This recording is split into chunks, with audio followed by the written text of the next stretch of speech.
Good morning. It is October the 17th, I believe. It's a Thursday. I'm driving to work, of course. And now we're going to have another lovely episode of Transparency Agenda. But this time I'm going to talk about comic books. This is going to be pretty much focused on the comic books and maybe some Kickstarter stuff, but it's going to be a very comic book issue. So, I went to the comic book store yesterday. It's Wednesday. New comic book day. Get my books. I only grabbed 3 books. So I'm grabbing my books. I'm looking through them. I'm like, okay. Well, I got the brother Lono series. It's the 100 Bullets continuation or add-on. I don't know where it falls in the continuity, but I got that. One of the X-Men books and the Avengers book. Now, did you notice what I just did there? I can barely remember the name of the books I got. Want to know why? There's too many books that are named similar, that look similar, that are part of a continuing, ongoing storyline that I can barely keep my head around. There's so much stuff going on in the books, and they're so interconnected that you can't just read one book for one reason, one book for another. Okay, I'm having a flashback to 1980 something. Well, 1987, 98 probably, realistically. Back when I was reading comics as a kid, there were 4 Spider-Man titles out at that time. There were 4. I think at that time also, Batman was the only title that had 4 titles attached to it. But just not talk about Spider-Man for now. It's kind of important. Spider-Man had 4 books. And the 4 books that Spider-Man had was Amazing Spider-Man, Peter Parker, the Spectacular Spider-Man, the Spider-Man, just the name, and Web of Spider-Man. Now, when I've been looking at comic books from, like I said, you could say from the 70s. Yeah, from the 70s. Wow, I'm really old now. I've been looking from the 70s, and I love comic books. I'm a big fan, and I love comic books. And when I first got started, there's only two Spider-Man books you get. You get Amazing and Spectacular. And the whole premise was Amazing was the traditional superhero Spider-Man book. If you wanted to talk about him meeting other superheroes and stuff like that, it was very, very, very. I'd say it was the more positive book. It's a more traditional comic book when you think about Spider-Man. That was the purpose. Peter Parker, the Spectacular Spider-Man, which I thought was really one of the greatest names of a book. But you put the character name, and that's a long name, but you knew which one I was talking about. That book was more of the urban, gritty crime book. And if you're a fan of, I mean, look at some how people make the appearances in that book. Punisher, Cloak and Dagger, Sin Eater, Jean DeWolf. I mean, a lot of just the urban myth of Spider-Man is played out in that book very, very well. It's just a gritty book. It's the equivalent, as I would describe it as, is Batman is to Amazing Spider-Man what Detective is to Peter Parker. It's very much like that. And there's some people who like that genre stuff. I'm one of those people. So I've always liked those 2 books. Then Marvel decided, hey, we're going to add another book, Web of Spider-Man. And Web was because of the whole Secret Wars thing. That directly came out of that. Plus they saw, hey, we can make money selling more Spider-Man books. People like Spider-Man, let's put another one out there. And Web initially was, somewhere in between, kind of, sort of. And that's how they kind of described it. And then Todd McFarlane got a book, because Todd McFarlane's art was so huge at the time, he got Spider-Man. So we had 4 Spider-Man books going on at the same time. That's a lot of books to go on for one character. And now they do that. It's very, very common you see characters with more than one book. The problem is that the stories are now connected. So it's to the point of when you specifically bought a Spider-Man book. Like I said, I'd buy Amazing because I wanted to see a Spider-Man with his superhero compatriots, I guess. And I really liked that aspect of it. I didn't want to see the urban gritty stuff because that's not the part I was looking for. I was looking for him being a superhero. And to me, it was always so weird that they made all these books, and then they just started crossing storylines in books. Because let's be honest, you got 4 Spider-Man books. You're hoping everyone's going to buy one of these Spider-Man books, but everyone's not going to because they don't all appeal to the same audience, or at least at a minimum they shouldn't. But Marvel never really, later on they never got it. At the beginning, back when Jim Shooter, some people say Jim Shooter is the devil. I'm saying Jim Shooter figured out how to do some good business. Not all good, but some really good stuff. Jim Jim Shooter put together some really, really, really interesting stories that people enjoyed and want. And even better, the stuff that was under Jim Shooter's watch still has influence today. That is the piece that was like, that's kind of interesting. And then Shooter got ousted. He went to Valiant, and there's all that whole thing. If you're ever interested in reading about this stuff, there's a great book, the Marvel story. It's an orange book. It's like yay thick. I have my copy. I've been reading it for a while. It's enjoyable. It gives you a lot of the history behind what went on at Marvel, and some of it's interesting, and some of it's kind of scary. And it's just, to me, it's like I'm looking at comic books. I'm looking at the prices. I'm looking at it, and I read these 2 books, and I really felt that I got ripped off. My enjoyment-wise was not in proportion to what I spent and how it should make me feel. And that's an issue. That is a big issue. Now, a lot of people say, "Oh, Lewis, it's just a comic book. It's not." I'm like, no, it's still a book. I still put my money down. I still put my interest into a product that didn't give me the interest back. I think that's the thing that's been killing comic books for years. I think that a lot of people just make comic books for movies or TV and stuff they can spin off and go from there. Don't get me wrong, I'm glad that it's that kind of environment now. I mean, good Lord. I waited a lifetime to see a Captain America film. Let me phrase that. I waited a lifetime to see a good Captain America film. Ooh, that first one was ridiculous. And I'm not even talking about the 70s TV ones. I'm talking about the actual movie where the Red Skull was an Italian. Ugh, horrible ideas. Horrible. So, I'm just thinking, purely on entertainment, I think the books have gotten to be, well, and I'm sure everyone agrees, too crossover heavy. There's a crossover every year. It's a major crossover every year. And it's a major event every year. And you're like, guys, you can't keep doing this. For several reasons. Number one, it burns out your base. Number two, I know it's the way that they sneak up the prices. That's like the fun way they sneak up the prices. Back when I was a kid, back in the olden days, you used to have annuals. Every summer, an annual would come out for the comic book, which I still think was a great idea. It was a story that was connected to the story, but didn't have to directly be. The annual was a special book. One of the greatest annuals ever made, well, at least in my opinion, was for the Judas Contract. Marv Wolfman, George Perez doing Teen Titans at the height of the book. Oh, that was good stuff. But they don't do annuals anymore. They do them sort of, but they don't really do them like they used to. They used to come out in summer. They used to be larger books. They usually were a main story, and then a little supplementary story, and then like stuff about the actual hero. One of my favorite ones, not in story, but the main story sucked. But it actually did something kind of cool. It's Captain America. And they're talking about Captain America's motorcycle and the shield and how much the shield weighs. A lot of people don't know that. So if you want to get a good trivia question, always ask people what the shield weighs. If you're wondering, 12 pounds. So it's a lot of cool stuff like that was in there that you could read and it was fun. But now the annuals are basically, we're going to put an issue in there, and then we're going to put an old issue of something that we own the rights to, and we're just going to reprint it, and then we're going to grab their cheesy Marvel Universe, and not even the good ones, like the Ultimate Handbook Marvel Universe stuff. I mean, the Ultimate Handbook Marvel Universe came out, it was really detailed, it was really impressive. It's probably one of the coolest books ever made. They went around to the second series of it that was just fluff. It was absolute fluff. I always yell about how bad it was because it was that bad, but it was worse than that. I just think it could have been and should have been better. But whatever. I'm over it now. I mean, now we have the internet and you can look that stuff up online, readily available.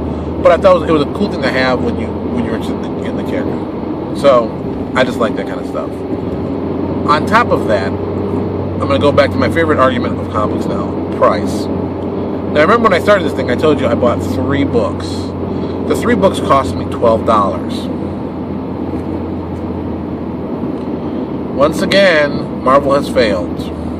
Was it $12? Well, basically it was almost $12. I think two or $3.99. One was $2.99. But once again, $4 and $3 comic books. $4 and $3 comic books of 22 pages, 24 pages of story. And then people always say, "Oh, we can't get any cheaper than that."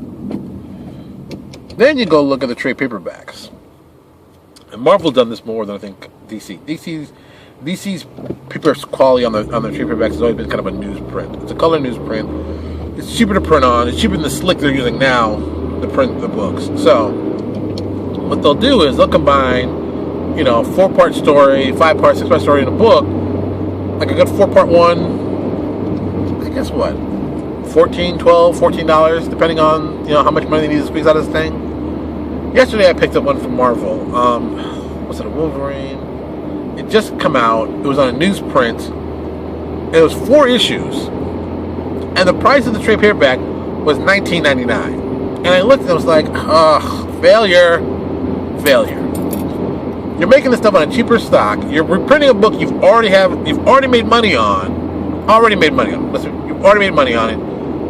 And now you're going to charge me $19, and basically you're trying to tell me these books are worth $5 a piece. And I believe these books were made in the $1.75 era of comics. So it's like, not only did you increase the price by a ridiculous amount, now you're just trying to make me look stupid. It's like, why is this thing not $14.99? $14.99, people go, okay, and I'll buy it, and it's out the door. $12.99, definitely. It sells like hotcakes. You can't sell enough. Because the quantities that Marvel's printing, I'm sure that, if you use the old adage, the cost of the book is 10%. It's 10%. To make it is 10% of it. So, $19.99, the book costs $2 to make. That's the theory you go with. I gotta wonder, $2 a book, they're probably still making, a book really probably only cost them, on their end, maybe 40 cents. Maybe. I'm being extremely kind when I say that. But you print out Marvel's numbers, let's be honest, the numbers shoot down dramatically. So I just wish Marvel would think about their client base in their future, which they really haven't done. They have milked the old guys like moi for a long time, and they don't have an idea how to figure out how to do that next generation of kids. The next generation of kids aren't buying the comics the same way I bought them as a kid, because price is a factor. Yeah, it's all relative, but it isn't. Magazines today are relatively thin because advertising's thin and there's a lot of stuff going on. We all admit the publishing industry really has taken it on the chin of the recent 15, 20 years. The invention, the application of the internet, not just the invention, but the actual using of the internet has attacked it in ways that I don't think publishing even thought was possible or ever had to worry about. But things have changed. Things have changed. So with that said, there should be a different way to make money. All right, I've only got a few minutes between here and work, and I'm gonna see if I can push the crazy idea again, what I wanted to do on comic books, what I thought would work. So here I go. First and foremost, comic books should be $2.50. That's the first thing. We're gonna lower the price. No more of these $4 comic books, $3 comic books. It's silly. It doesn't make sense. Instead, it's bad for the long term. $2.50 is the top I want to be. I wish you could say $2, but realistically, $2.50 is going to be where we're going to be. Second thing, we're going to print on newsprint. It's going to be a higher quality newsprint than you find in the papers, but it's still going to be newsprint, so you keep the cost down. That's another phase.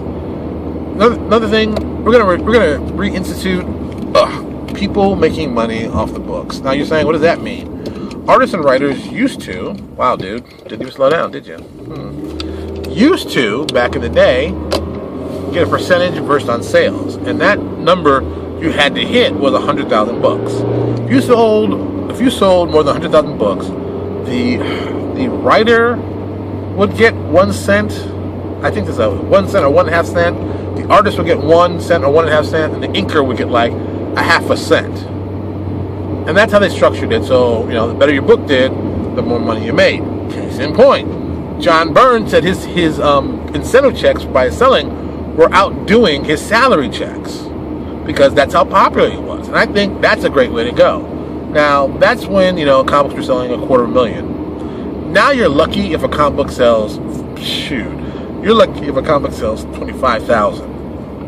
See, price, interest, quality, it all ties in with each other. But this is one of those situations that they can at least solve that problem. Get the price down. Get the price down. Get the price down. People say, oh, you'll sell more if you get the price down. Yeah, but also, you just got to get the price down. Okay, continuing on. They should do 40-page books with, I'd say, 25 pages of story, of the main story. 8 pages of a backup story. You can go 8 pages of backup. The rest of it, advertising. And I would do like half-page ads. And I would give like a half page or a page away to like Riff, Reading is Fundamental, educational sources like that. Because let's be honest, if kids aren't reading books, they're not going to read comic books, they're not going to read anything, blah, blah, blah. So you got to find a way to get them interested in reading again. And, Riff, all these educational sources, we'd be more than happy to have their advertisements in a major, internationally produced product. And really, it's a good thing to do, and it's the right thing to do.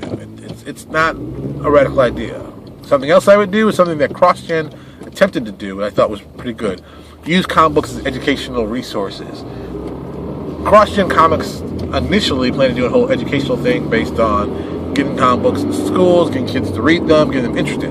I thought that was a brilliant idea, how to basically develop a next generation of readers. And you get the readers, people just the pure education. Well, what's the story about? What's the main character about? What's this about? What's that about? That's smart to me. That was very smart. It never really got off the ground. I think CrossGen imploded. People were saying, "Oh, CrossGen imploded. They didn't know what they were doing." No, they mismanaged their money. They're not the first guys to do that. So the ideas were solid. They just mismanaged their money. Once again, they charged $3.50 for books. They could not keep that price point. They couldn't keep the cost, and lots of issues with them. But I digress. Yeah. Oh, this is the real structuring change I would have done. My comic company would have one main core book. It'd be like Marvel Comics Presents or DC Presents. It'd be this one book. It'd be 80 pages. There'd be 3 25-page story books in it. 3 25-page stories in it, where people could read a series. And it'd be, I wasn't sure if it was going to be 4 months or 6 months, but it'd be, the book would come out for an entire year, and it'd be like a story. So it was a story about XYZ Man, and the story about XYZ Man runs for 6 issues, and then we have a story about ABC Girl, and that runs for 6 issues, and then KMD Kid, and it runs for 6 issues. People get to read the whole books, get interested in the characters, go, I like this character, I want to see more of this character, and they kind of get to vote on it, of which character they'd want to see more of. And then you give these kids you give these books a series. And then you do another 3 in there for 6 months, 4 months, whatever, and just test it out. You use this book as a testing ground to see if there's interest and people might want to pick it up to buy the book. Yeah, the book's a little more expensive. This is the $5 book. But this book is also like 80 pages, 90 pages in length. So it's a big, hardy book. And it gives you an opportunity to give new people a way to get in. Because, the oldest joke in comic books is that, once you get in, you don't tell anybody how you got in. You just get in, you cover your tracks like a pro. And you're like, son of a bitch, why can't I find out how to do stuff? That's what happens. Oh, my coworker Joyce is here. So, just a thought. Just a little thought you can think about. Something that you can go, hey. Like I said, I love comic books. I just wish that they didn't try to make it something else. It's okay making TV shows, but I just want you to make good comic books. Talk to y'all later.